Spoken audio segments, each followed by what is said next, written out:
नमस्कार मित्रों, लॉजिक के माध्यम से एक बात कहना चाहता हूँ कि जिस तरीके से अफ़गानिस्तान के ऊपर तालिबानियों ने रातों रात कब्ज़ा कर लिया बिना विरोध गोली चलाए, ये बहुत अधिक चिंताजनक और विश्व के लिए सोचने की बात है। ख़ास तौर से दुनिया भर के शिया मुस्लिम्स के लिए तो बहुत अधिक भय वाली बात होनी चाहिए। इसका कारण यह है कि अफ़गानिस्तान के बॉर्डर पर जो देश हैं उनमें तुर्कमेनिस्तान, उज़्बेकिस्तान, ये सब जो उनके चारों ओर देश हैं वो ईरान को चारों ओर से घेरे हुए हैं।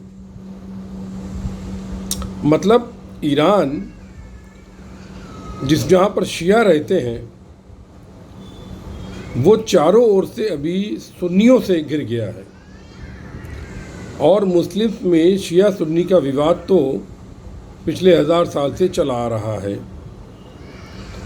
यहाँ तक कि सुन्नी देशों में शियाओं को बहुत ही निम्न स्तर से देखा जाता है और पाकिस्तान में भी शियाओं पर भयंकर हमले होते रहते हैं। तो कहीं ये साजिश तो नहीं थी, क्योंकि अगर आप एनालिसिस करें तो हर तरफ एक उंगली उठ जाती है। पहली उंगली ये उठती है कि अमेरिका क्यों भागा, तो उसका मैंने ये एनालिसिस डाली थी कि शायद वो भारत को घेरने के लिए, क्योंकि भारत एक विश्व शक्ति बनने की ओर अग्रसर है, तो वो डर रहा है, इसलिए वो भारत को भिड़ाने के लिए, जिससे कि भारत का विकास रुके और भारत परेशानी में पड़े, ताकि ये दादागिरी कर सके। दूसरी चीज़, विश्व के तमाम मुस्लिम देश बिल्कुल शांत बैठे हैं, सभी ने मुंह सील लिया है, किसी ने भी तालिबान का विद्रोह नहीं किया, क्योंकि वो सुन्नी है, तालिबानी में सुन्नी है। तो ये निश्चित है अफ़गानिस्तान में उस शियाओं पर अत्याचार तो बदस्तूर जारी रहेगा, क्योंकि वो दोयम दर्जे के हैं। लेकिन अभी पूरा ईरान देश जो घिर चुका है सुन्नी देशों से, अब एक जगह बॉर्डर बाकी था अफ़गानिस्तान, वहाँ पर भी प्रजातंत्र की सरकार थी, वो भाग गई। लेकिन प्रश्न ये भी आया कि अफ़गानिस्तान के राष्ट्रपति भी किस तरीके से भागे, क्योंकि ये जो जिहादी कीड़ा है ये आसानी से मरता नहीं है। कहीं वो भी क्योंकि ऐसा भी सुनने में आया कि ये अशरफ गनी जो भागे अफ़गानिस्तान से, अपने साथ 4 कारों में कैश और पैसा ले करके, धन दौलत लेके कहीं भागे हैं।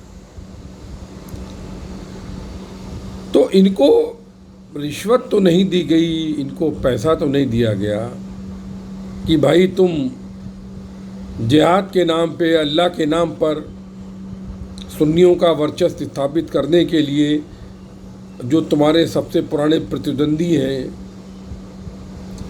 शिया लोग, उनको मारने के लिए ईरान को घेर के ना ख़त्म करने में सहयोग करो। इस तरह के तमाम प्रश्न मस्तिष्क में उठते हैं। आप लोग भी थोड़ी एनालिसिस कीजिए और अपने कमेंट डालिए और बताइए कि आम लोग क्या सोचते हैं। दूसरी बात, ये जिहादी सोच बहुत तेजी से फैल रही है, क्योंकि अभी मैं क्लिप देख रहा था, टीवी पर न्यूज़ भी आई थी कि एक सांसद महोदय जो समाजवादी पार्टी के हैं वो तालिबान की प्रशंसा कर रहे हैं और तालिबान लड़ाकों की तुलना भारत के शहीदों से कर रहे हैं। ये मतलब क्यों कर रहे हैं ये?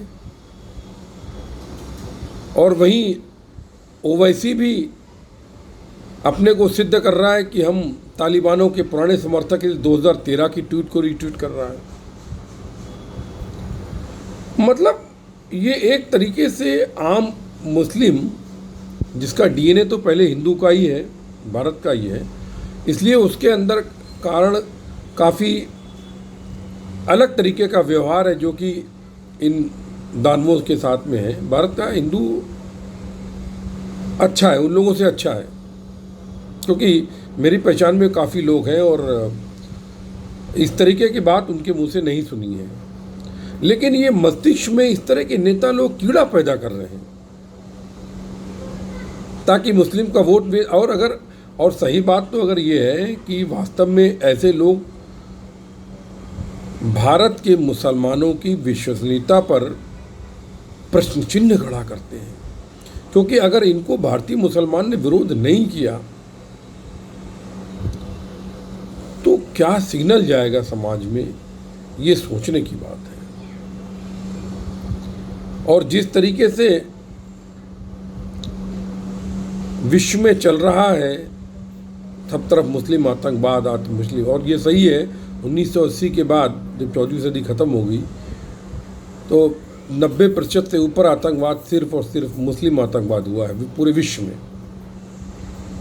और तमाम संगठन बन गए, करीबन दुनिया में 350 के आसपास संगठन हैं जो जिहाद के लिए काम कर रहे हैं। और बोले हम ही शरिया, मतलब वही सही मान रहे अपने को, और आपस ही में एक दूसरे को मार रहे हैं, ऐसा भी हो रहा है। तो ये चीज़ बड़ी एक चिंतन पैदा करती है। आप लोग इस विषय में क्या सोचते हैं? क्या इन विषय पर हमारे दलित, हिंदू, सवर्ण, सिख, जैन, बौद्ध इत्यादि कुछ सोचते हैं कि यदि ये लोग आपस में एक दूसरे को इतना कर सकते हैं तो तुम्हारे साथ क्या करेगा? क्या ये चिंतन करते हैं? करना तो चाहिए। अगर नहीं करते हैं तो जाने अनजाने में ये बिल्कुल वही वाली बात है कि KFC के मालिक को एक चिकन चाकू पकड़ा है, बिल्कुल उसी तरीके से। जय हिंद, वंदे मातरम।